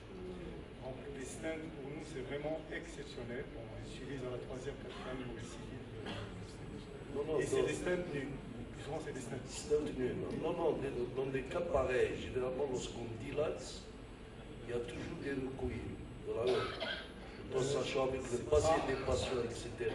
Le recoiling dans les gros troncs. On fait allusion à ce cas. C'est un patient qui n'a plus d'abord vasculaire, tout est thrombosé, et si vous avez lui met un cathéter quelque part, le cathéter s'infecte, et il faut changer le guide. C'est ça les cas qui nous posent problème. D'autant plus que dans notre pays, la greffe n'est pas développée. Parce que ces malades-là qui n'ont plus d'abord vasculaire, normalement, on les proposer rapidement à un programme de greffe. C'est ça les malades, les cas qui sont difficiles pour nous. Le reste, on les gère en fonction de... Je complète même en dialyse péritonéale, peut-être, avant la greffe. Pensez à ça. Micro, s'il vous plaît.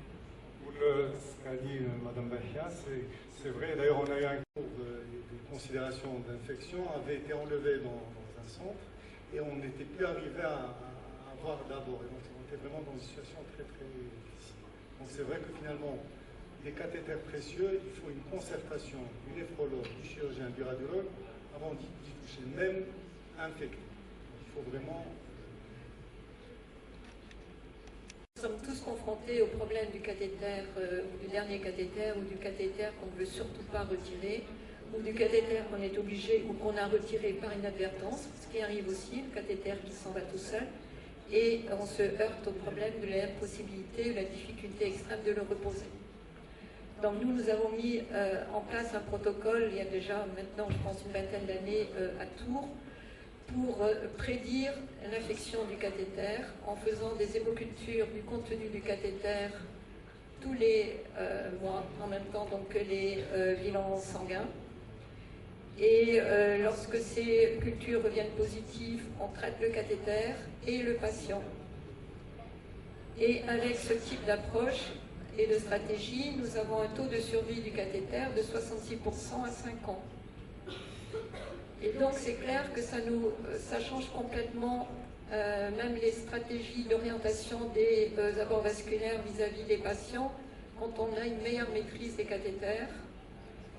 Il y a des cas où, et cela a été dit par tous les orateurs précédents, où on est obligé de le retirer, en particulier dans les infections à stade doré avec ou sans choc septique et les infections thiocyaniques. Malgré ça et malgré notre approche de traitement donc, vraiment préventif donc, de l'infection du cathéter, nous n'avons jamais observé d'infection à levure au niveau de ces cathéters. Merci Madame Penglan. Si vous avez des questions sur les stratégies de cette session, on enchaîne directement avec la session interactive de l'atelier sur les cathéters tunnellisés qui sera animée par Monsieur Bourquelot, Madame Girard et Madame Penglan. Merci. Les questions seront ouvertes. Monsieur Bourquelot va commencer par nous présenter un petit. On a pensé avec les organisateurs de cette journée que ça pouvait être utile, notamment aux jeunes néphrologues qui sont dans la salle. Ce premier film concerne la mise en place de 2 cathéters de Cano. Il est fait par Cano lui-même, mais je pense qu'il peut être d'actualité. Cano avait une grande habileté à fonctionner la veine jugulaire interne et il se passait de repérage ultrasonique, mais bien sûr les temps ont changé et à l'heure actuelle il est hautement recommandé de céder des ultrasons. Vous voyez la mise en place de la première aiguille, du guide et puis la fonction la deuxième fonction avec la mise en place en parallèle d'un deuxième guide métallique. Bien sûr, on est en position de Fredlenburg. Là, on va agrandir un peu l'orifice de fonction qui doit être. On doit aussi réunir les 2 orifices de fonction. On met en place un premier dilatateur. Vous voyez que si on n'a pas mis ses lunettes, c'est pas toujours facile. L'introduction du dilatateur et du désilé, en fait, puisque dans cette technique, ils sont faits. On retire le désilé et on met en place, on obture tant bien que mal le cathéter et on descend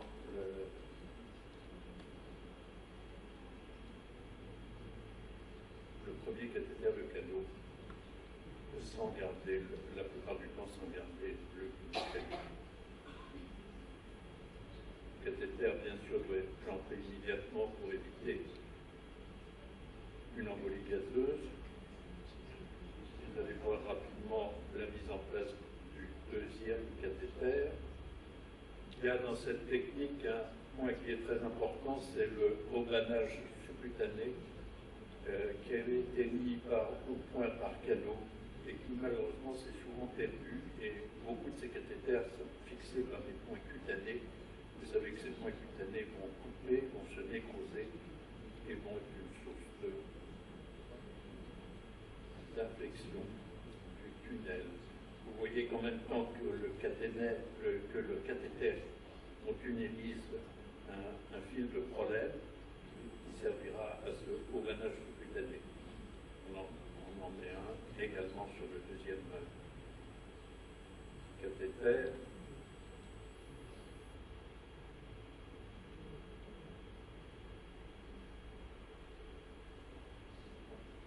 Fais attention à ne pas se piquer.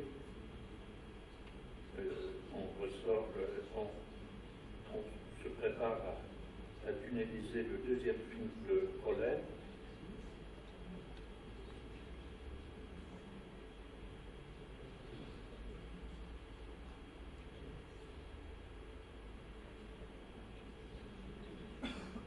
Et la tunnelisation est maintenant faite pour les 2. On va décaler un peu la longueur des 2 cathéters.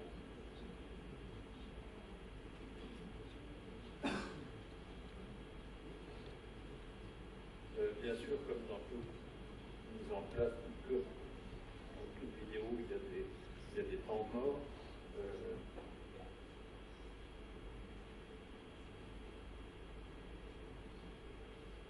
Donc on regroupe ces cathéters et on va mettre en place les des prolongateurs en s'aidant d'un membrane métallique rigide.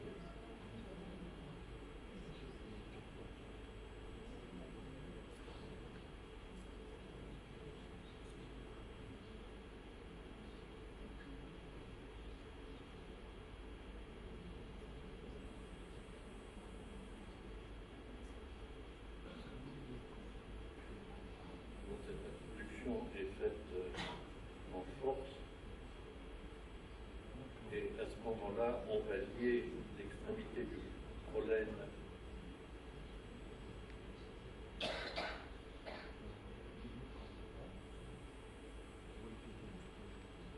au niveau du prolongateur et donc l'extrémité va être tendue au niveau du point de ponction jugulaire. La collerette est coulissée jusqu'au prolongateur et on s'arrange en bien que mal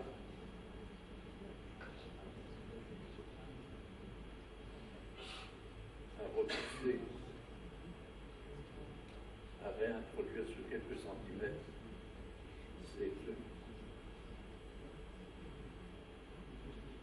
cathéters. Bien sûr, tout cela doit être fait sous contrôle scopique permettant de vérifier qu'on est bien dans l'orientation.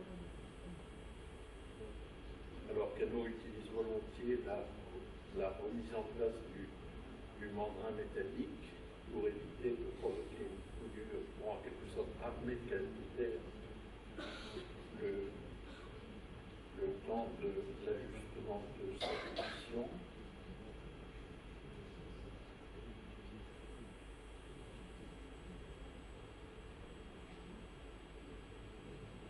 La collerette doit être placée en subcutané. On vérifie que l'aspiration se fait facilement et j'ai un peu de sérum du bas.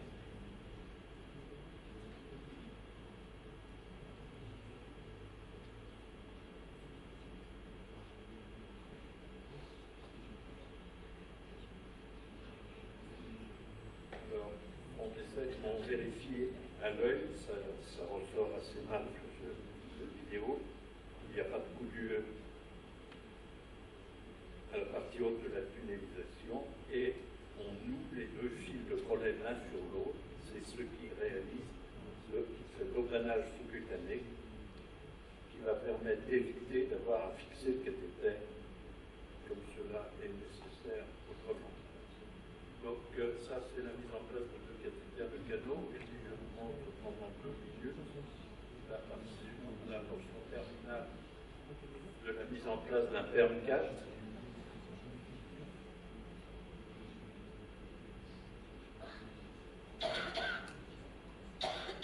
Alors vous voyez en un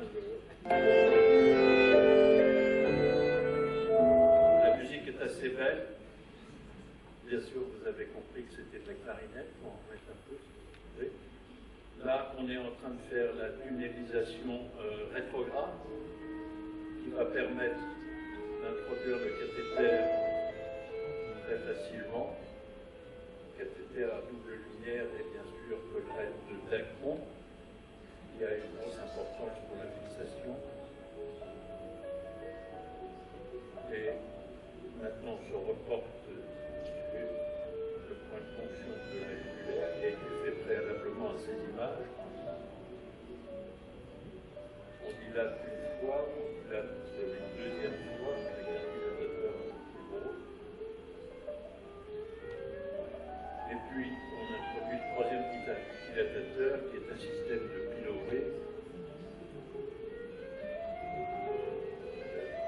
Au début de la pratique des jeunes, c'est quelquefois impressionnant.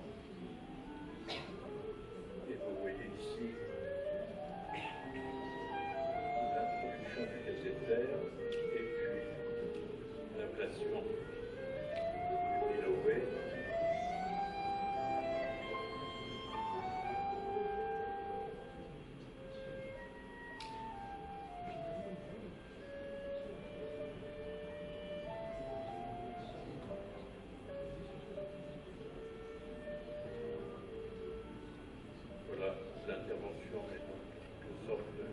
terminé. On vérifie une dernière fois que la respiration fonctionne bien. Mais de l'héparine, c'était l'employé. Et on va fermer le point de suture supérieur, le point de ponction par un point cutané ou subcutané qui ne va pas rester en place longtemps. Je vous remercie de votre attention.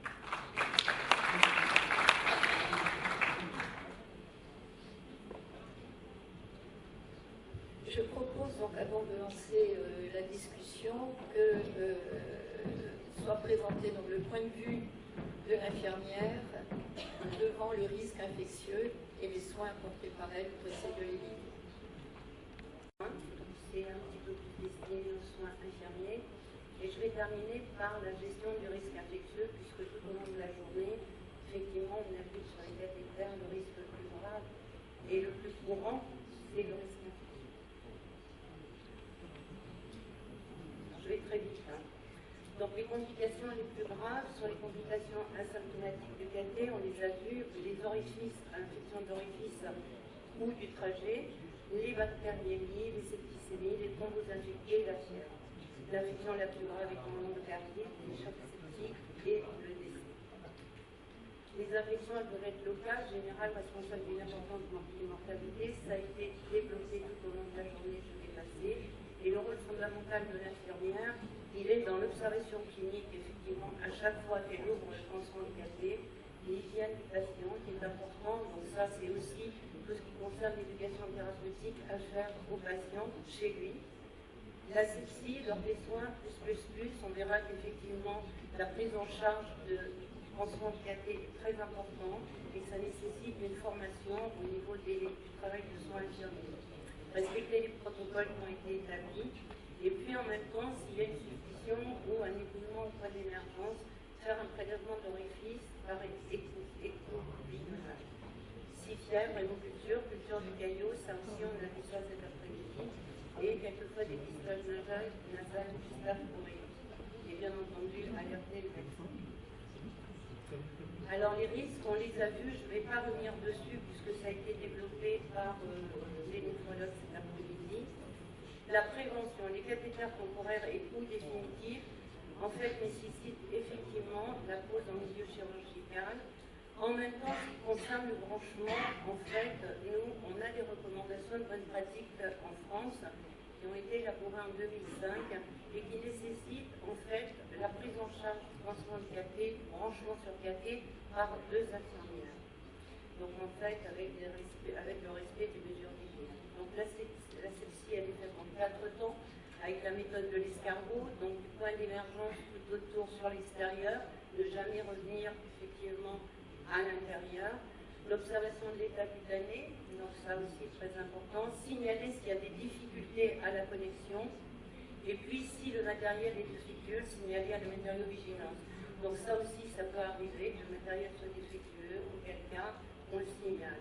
Ne pas recouvrir effectivement le cathéter lorsque le patient est branché, éviter de recouvrir avec le drap, voire les couvertures, etc. Laissez toujours la possibilité de visualiser le cathéter. Éduquer le patient aux mesures d'hygiène, donc ça c'est vrai que l'éducation thérapeutique est un point important. On évite effectivement que le patient chez lui, je ne sais pas, prenne une douche, se mette sous la douche, ou qui enlève son pansement et le recolle, parce que ça arrive aussi souvent. En tout cas, l'éducation thérapeutique est importante, puisque le patient ne voit pas et ne peut pas se réfléchir. Donc, ça. Voilà, j'ai terminé. C'était assez rapide, mais en fait, c'était pas trop prévu que j'intervienne en fin de journée. Je vous remercie de m'avoir écouté.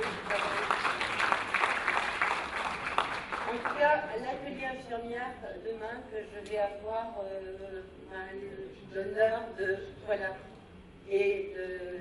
voir, je pourrais développer effectivement s'il y a des infirmières que ça intéresse beaucoup sur les risques de prévention des infections sur le cathéter. Merci.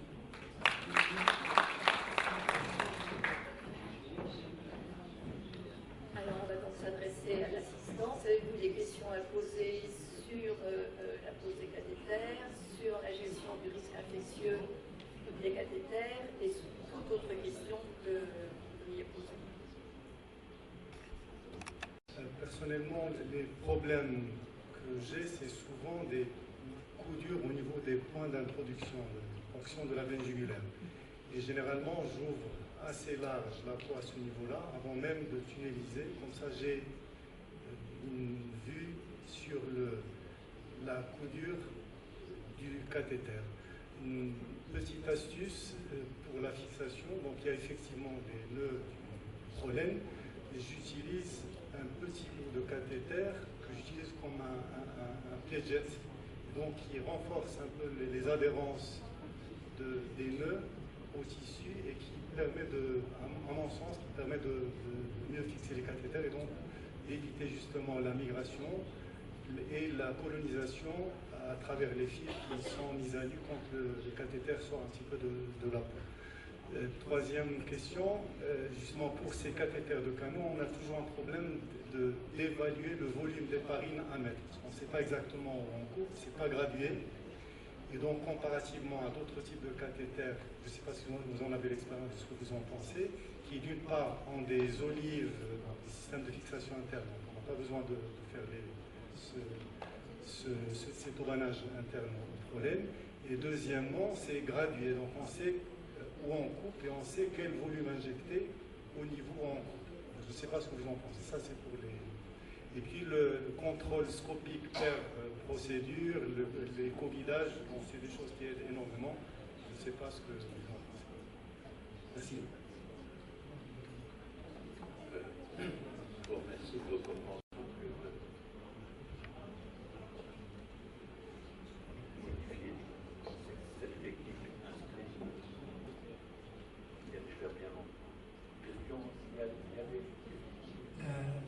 Juste pour la question des coudures, c'est pour ça qu'il utilise un guide souple, c'est pour pousser le cathéter.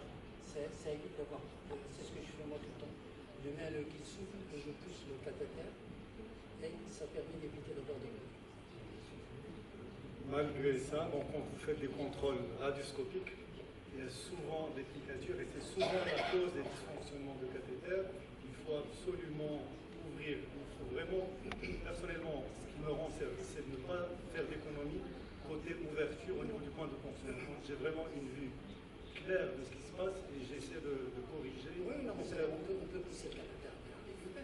Oui, malgré ça, si je n'ai pas pré-coudé, il y a... Je suggère que ce problème technique soit discuté entre vous. Je reconnais qu'en plus, on va passer mal ici. Parfait. Nous, on pensait que c'était un atelier pour technique. prévenir les coutures, c'est surtout au moment où on fait le tunnel sous-cutané qu'on essaie de faire le plus loin possible de la veine jugulaire. Mais je reconnais que ce n'est pas toujours évident. Et quant au volume de l'héparine, eh bien, on mesure en aspirant le sang une fois le cathéter totalement posé. Et on en met toujours un peu plus. Ce qui est recommandé, c'est au moins 10% de plus avec les risques liés à l'héparine.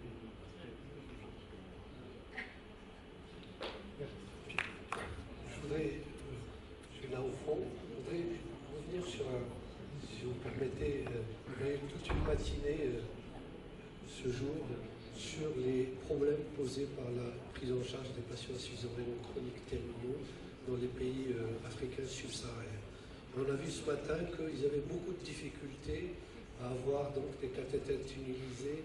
Je ne sais pas s'ils sont là, si tous sont toujours là. Je pense que l'intérêt d'avoir des réunions comme ça, c'est de faire des recommandations et d'aider peut-être ces pays, aider ces néphrologues qui sont, disons, dans la néphrologie militante, en train de faire tout pour éventuellement traiter leurs patients. Et il y a des sociétés pharmaceutiques qui sont avec nous, qui vendent ce matériel. Si c'est le cas de prix, peut-être que demander et faire une recommandation pour, au niveau de ces pays, au moins, on diminue le prix de ces cathéters tunnelisés, parce qu'on a vu sur le plan technique qu'il y a possibilité, même s'ils ont envie peut-être de venir pendant 3-4 semaines au Maroc, ils sont bienvenus pour pouvoir apprendre, et à partir de là, peut-être, essayer de faire des pressions pour qu'il y ait justement des baisses de prix vis-à-vis de ces pays.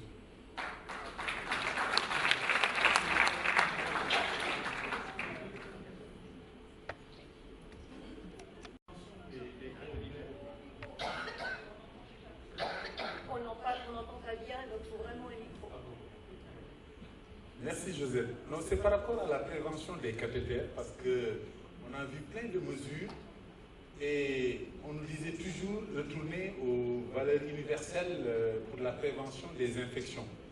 Et j'ai l'impression de ne pas entendre assez parler de lavage des mains. Et je voulais demander, est-ce qu'en pratique, par exemple, les néphrologues qui sont ici demandent à leurs malades de se laver les mains et leur mettre les dispositions pour se laver les mains avant qu'ils ne se posent sur leur lit pour faire la dialyse? Et quel est l'impact de cette technique s'ils le font au cours de leur pratique? Parce que j'ai l'impression que ce sont des gestes simples, mais on ne les recommande pas assez. Merci. Je vais pouvoir répondre peut-être à cette question. En fait, le lavage des mains, il concerne surtout le lavage des mains infirmier quand on pique la fistule artério-veineuse. Ça, c'est incontournable. Et le lavage des mains des patients, effectivement, avant qu'ils arrivent dans la salle de dialyse et que, voilà, ils tendent leurs bras. Ça, c'est vrai que le lavage des mains des patients et le bras du patient, c'est pareil, c'est incontournable. Après, pour les cathéters, bon, le lavage des mains des infirmières, bien sûr qu'il est extrêmement important, mais elles sont habillées en stérile. Et en fait, elles sont en binôme. Donc, il y a une infirmière qui sert et l'autre infirmière qui va connecter, qui va faire la connexion, de façon à ce qu'on évite au maximum l'entrée de germes. Bon, après, je dis toujours, le patient à domicile avec un cathéter, il faut vraiment passer par une éducation. Alors, on dit une éducation thérapeutique, mais en fait, c'est des mots simples auxquels il faut aborder avec lui, avec le conjoint éventuellement, de la famille. Mais c'est extrêmement important. Maintenant, bon, c'est vrai que nous, en France, le binôme, c'est important. C'est des recommandations qui ont été faites en 2005, auxquelles, effectivement, les établissements se plient, entre guillemets, le plus possible. Mais c'est vrai qu'une infirmière toute seule, pour faire un branchement de cathé, elle fait obligatoirement des erreurs.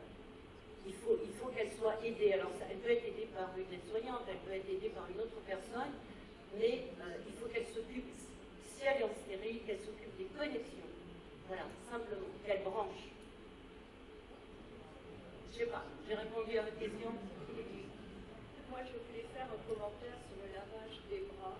Nous, on fait se laver les bras aux patients avec un scrub et une solution moussante antiseptique qui sera la même que l'antiseptique qui sera utilisé ensuite pour aseptiser donc, le bras. Mais en pratique, je pense que l'eau et le savon, c'est déjà quelque chose d'extrêmement important et peut-être même largement suffisant. Ce qui est important, c'est que quand on se lave à l'eau et au savon, il faut bien se rincer, parce que si on utilise ensuite la diseptine comme antiseptique, par exemple, ou la chlorhexidine, le savon antagonise l'effet de la chlorhexidine. Donc il ne faut plus qu'il y ait de savon, et en tout cas surtout pas de mousse, sur le bras. Il faut bien laver, donc bien rincer à l'eau.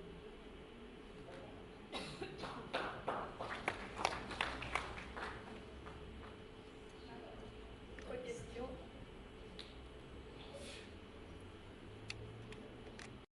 Du cathéter tunnélisé, surtout chez les patients qui transpirent beaucoup, les patients qui ont beaucoup de poils.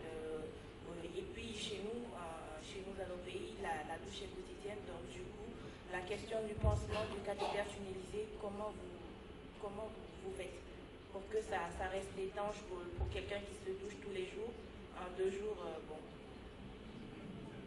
En fait, là aussi, bon, il y a différents types, il n'y a pas de recommandation pour faire un pansement adéquat et utilisé et appliqué par tout le monde. Chaque service fait en fait comme il veut, dans la mesure où effectivement il faut que le pansement tienne pendant 2 jours, il faut qu'il soit accepté par la peau du patient, parce que bien souvent on a surtout chez les personnes âgées, on a des difficultés d'adhésion. Et puis après, bon, faut expliquer aux patients qu'il ne faut pas qu'ils se mettent sous la douche non plus. Parce que quel que soit le type d'adhésif, de toutes les façons, à un moment donné, ça décollera. Donc, oui, il faut qu'il soit aidé pour prendre sa douche, mais pas qu'il reste sous la douche.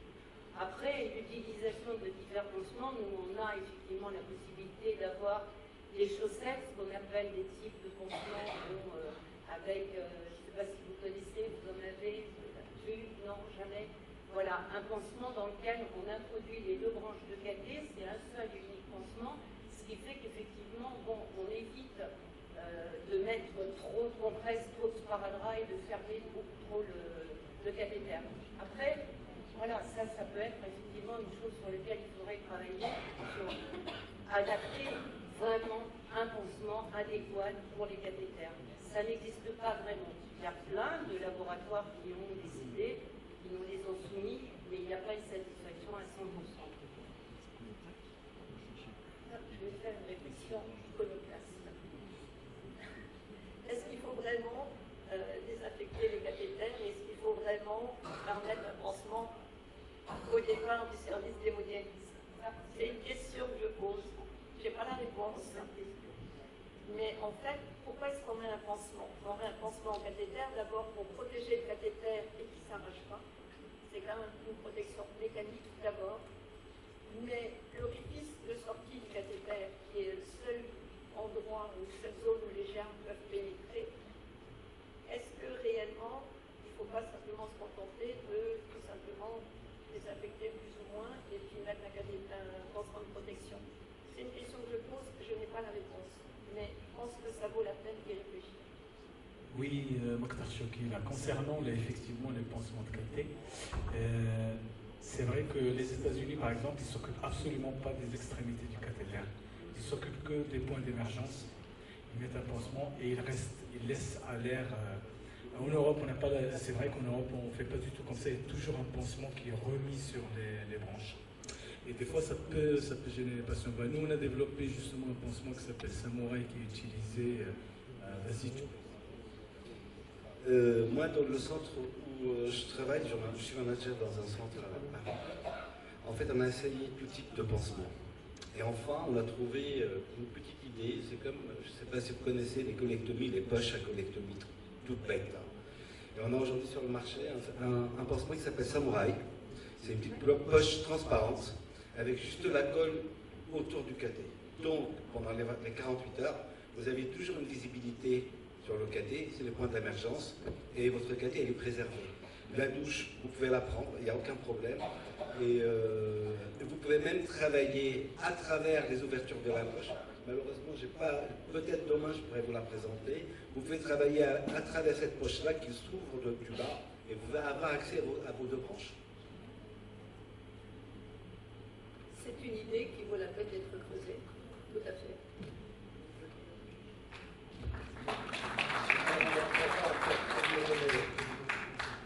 Je voudrais juste saisir cette occasion pour rendre un hommage à un grand monsieur qui a dédié sa vie aux abords vasculaires. La Société marocaine des abords vasculaires a décidé de nommer M. Bourko leur membre honoraire.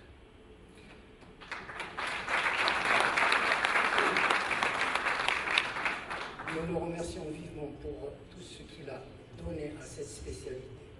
Je passe la parole à son grand ami Rawa pour nous tracer le parcours du docteur Bourko.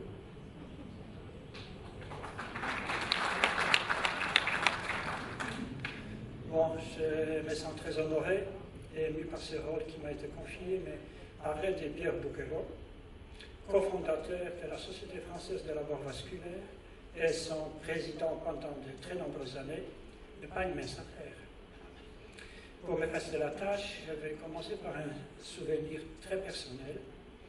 Il y a plus de 25 ans, après avoir lu un de ces articles et très intéressé par le contenu et voulant savoir plus, je lui ai adressé une lettre. La réponse m'est rapidement revenue.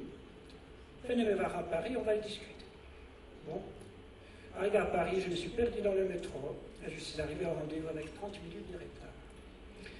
Le docteur Bourko, déjà au bloc, me voyant d'un œil sévère, m'a dit « Bon, écoute, tu es venu en retard, tu n'as qu'à repartir chez toi. » Je suis quand même resté. Cette anecdote nous permet de reconnaître quelques traits de son caractère.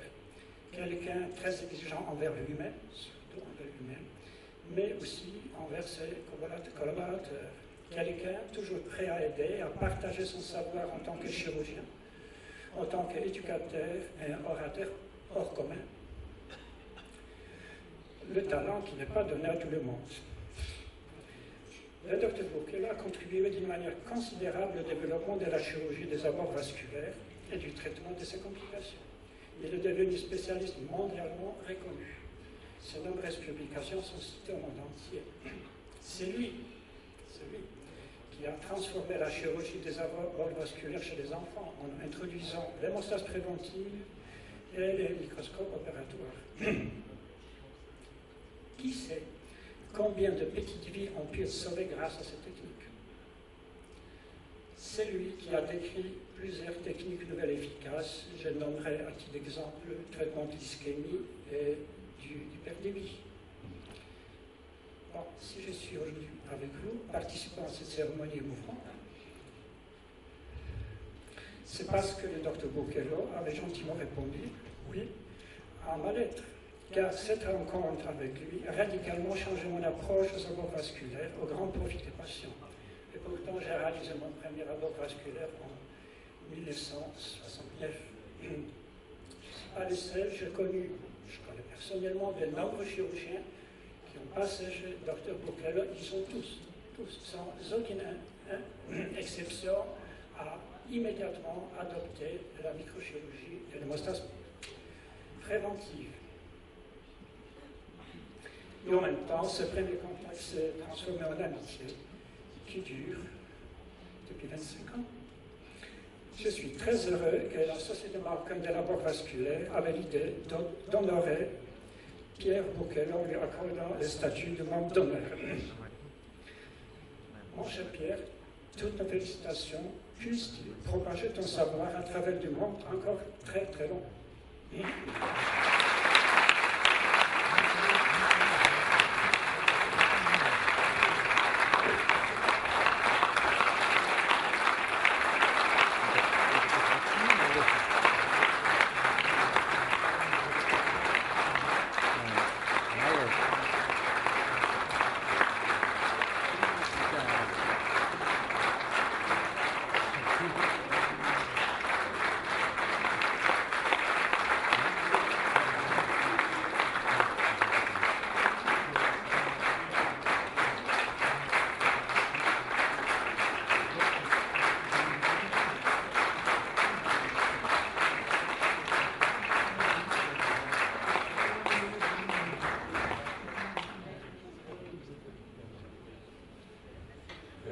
Merci, elle avait dit.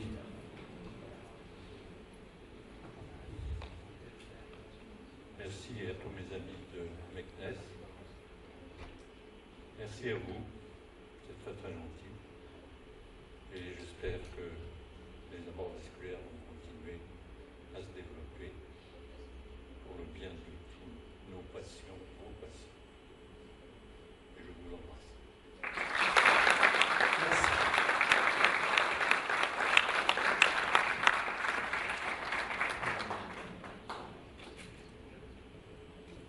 Voilà, si vous pouvez nous donner 2 petites minutes, on va faire le lancement de la campagne de préservation des capitales vasculaires. Je pense que pas mal de personnes ont trouvé des difficultés à créer des abords vasculaires parce que il y a eu des abus sur les prélèvements, il y a eu des abus au moment des hospitalisations. Alors, on a fait un petit film, un petit montage avec le professeur Hamdani. C'est pas de la production hollywoodienne, mais bon, on a travaillé avec nos moyens. Et on vous demande tous de soutenir cette campagne et de diffuser. C'est surtout le but, c'est d'aller dans les réseaux sociaux, de toucher tout le monde. Parce qu'il n'y a pas que les professionnels, il y a aussi les patients qui doivent être conscients et qui doivent défendre leur capital vasculaire. C'est pour ça qu'il faut diffuser. Voilà, merci. Alors, il y a Dr Rawa qui a eu entre les mains ce bout de papier et où le médecin a fait un cachet où il a inscrit dessus ne pas ou prélever sur le dos de la main. Ça ne coûte pas cher. Ça, il faut essayer de le faire chaque fois qu'on demande des prélèvements. Il faut mettre un cachet comme ça. Et puis je veux signaler que l'idée ne vient pas de Casa, même pas de Rabat, même pas de Marrakech, c'est de Taza. Et je tiens à féliciter ce néphrologue qui est d'ailleurs parmi nous et qui avait cette excellente idée que, à mon avis, il ne faut que multiplier. Merci, Dr. Foussi.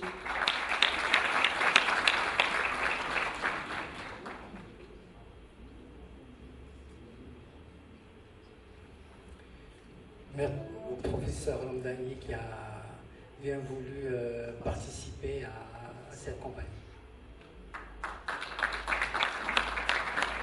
Au nom de la Société marocaine des apports vasculaires et de la Société marocaine de néphrologie, je vous remercie d'avoir été sensible à cette campagne. Le précurseur a été le nombre croissant de patients.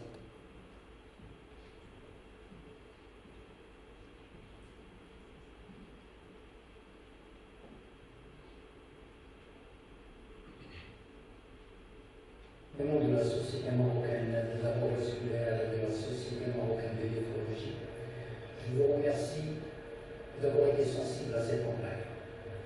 Le précurseur a été le nombre croissant de patients chez lesquels on ne peut plus faire d'accès vasculaire direct et natif. Cette campagne est destinée aussi bien aux professionnels qu'aux patients. Le support a été on ne peut pas savoir le lendemain de quoi il est fait. N'importe qui, à un certain moment de sa vie, peut avoir besoin d'un accès vasculaire. Les professionnels doivent respecter les patients. Ils doivent se dire qu'à un certain moment de leur vie, ils peuvent être de l'autre côté de la barrière. Des gestes simples peuvent contribuer à la préservation du capital vasculaire. Les patients doivent faire attention et exiger à ce que leur prélèvement sanguin et les autres voies veineuses se passent sur des sites respectant la préservation du capital. Quelques illustrations vont suivre. Restons vigilants pour la réussite de notre campagne. Je vous remercie de bien vouloir faire diffuser au maximum. Merci.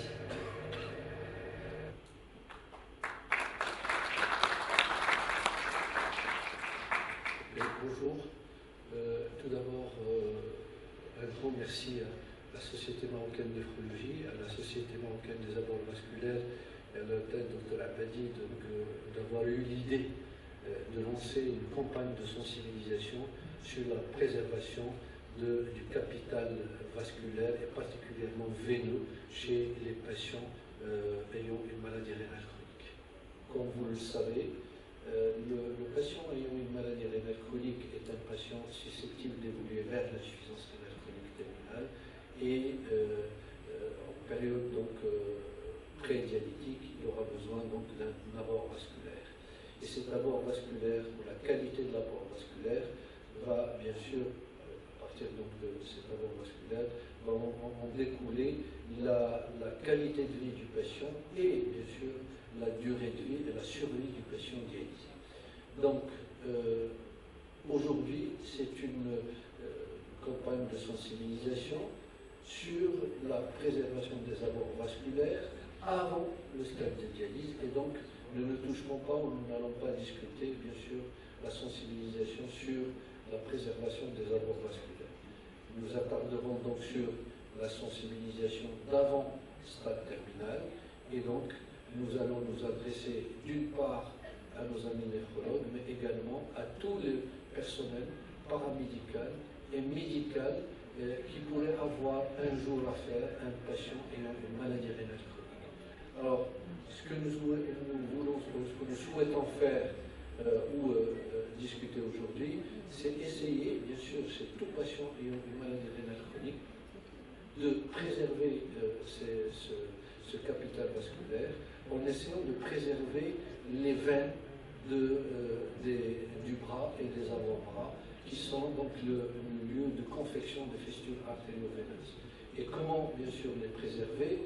Les préserver en essayant tout d'abord de ne pas piquer, ne pas prélever, de ne pas mettre un abord veineux au niveau donc, des veines, et surtout au niveau des veines de l'avant-bras et du bras, parce que toute veine ponctionnée risque de se scléroser et donc de mettre en péril la possibilité donc de réaliser un abord vasculaire. Et bien sûr, si absence d'abord, le problème donc, de la prise en charge en dialyse se posera pour les patients ayant une maladie rénale chronique. Donc, ce que nous proposons est tout simple. S'il y a un prélèvement à faire chez un patient ayant une maladie rénale chronique, c'est d'abord prélever au niveau des dos de la rein. Essayez de ne pas piquer aussi bien au niveau du pied du coude qu'au niveau de la rein. Essayez donc d'éviter la radiale et la cubitale au niveau de la rein. Si, bien sûr, il y a également une perfusion à faire, la faire également au niveau du dos de la rein.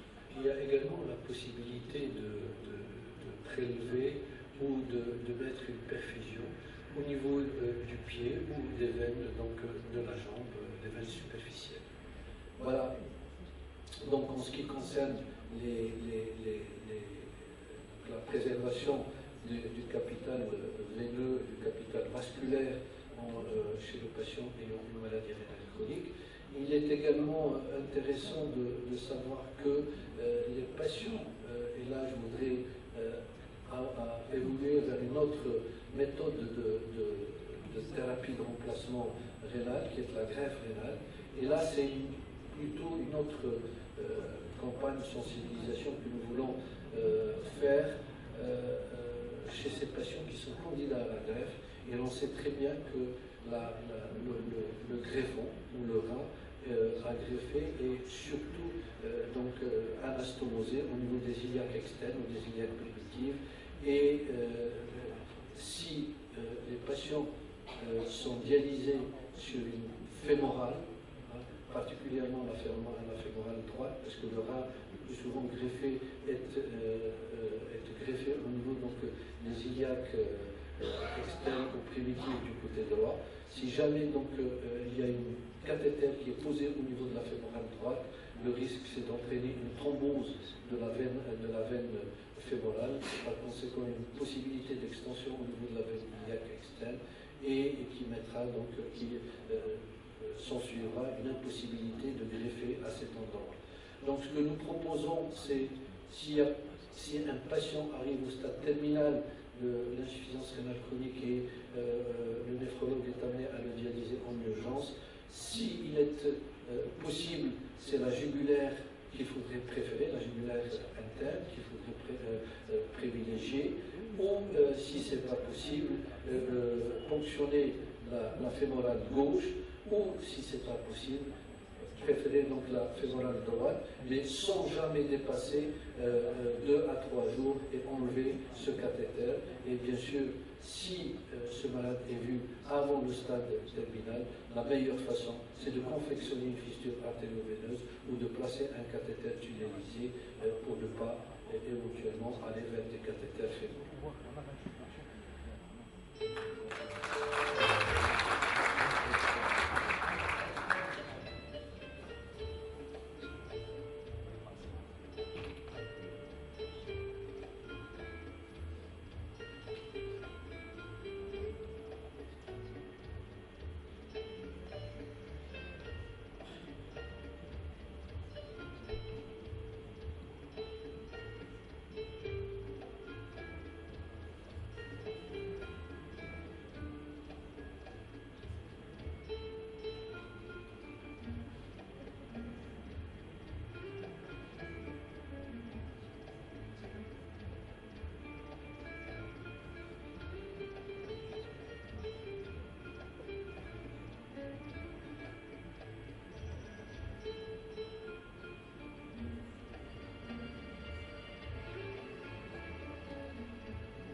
Merci beaucoup. Puis peut-être on va essayer de trouver une formule plus courte pour que ça passe dans les réseaux sociaux. Voilà. Merci. Donc à demain. Alors pour les ateliers, c'est à partir de 9h.